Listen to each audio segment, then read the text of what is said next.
This is VOA News. Via remote, I'm Marissa Melton.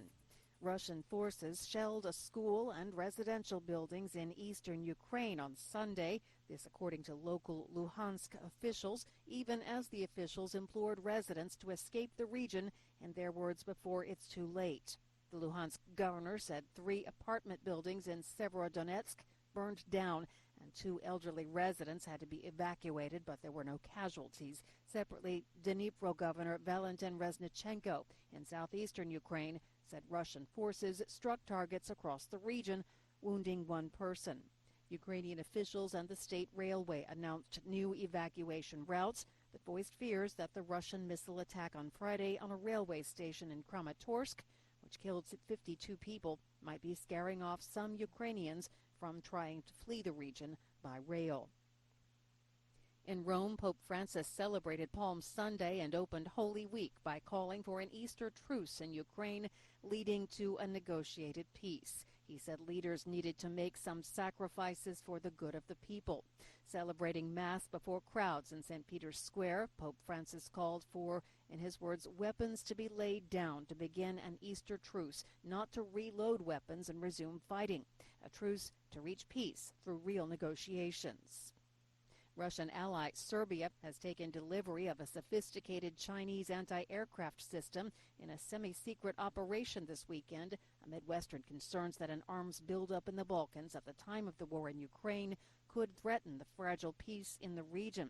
Media and military experts said Sunday that 6 Chinese Air Force transport planes landed in Belgrade early Saturday, reportedly carrying surface-to-air missile systems for the Serbian military.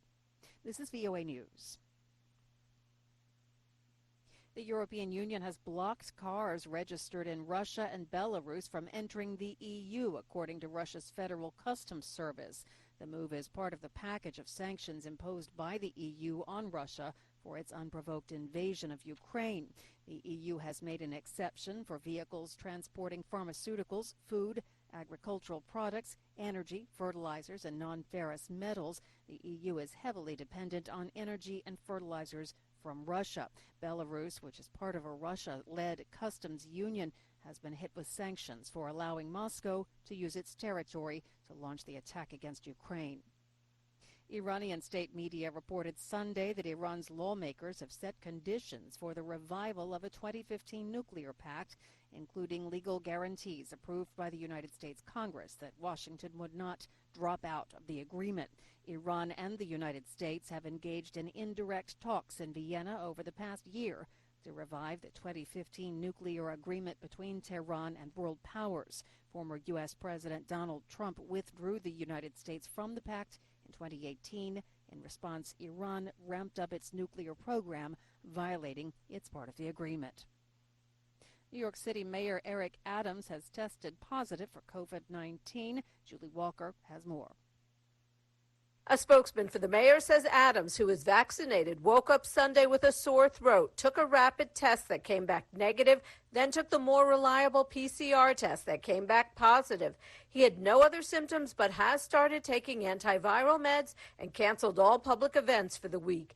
Adams has been busy attending the annual Gridiron Club dinner in Washington, after which dozens tested positive. He also was at the National Action Network convention, a film festival with Robert De Niro, and Yankees opening day. Julie Walker, New York.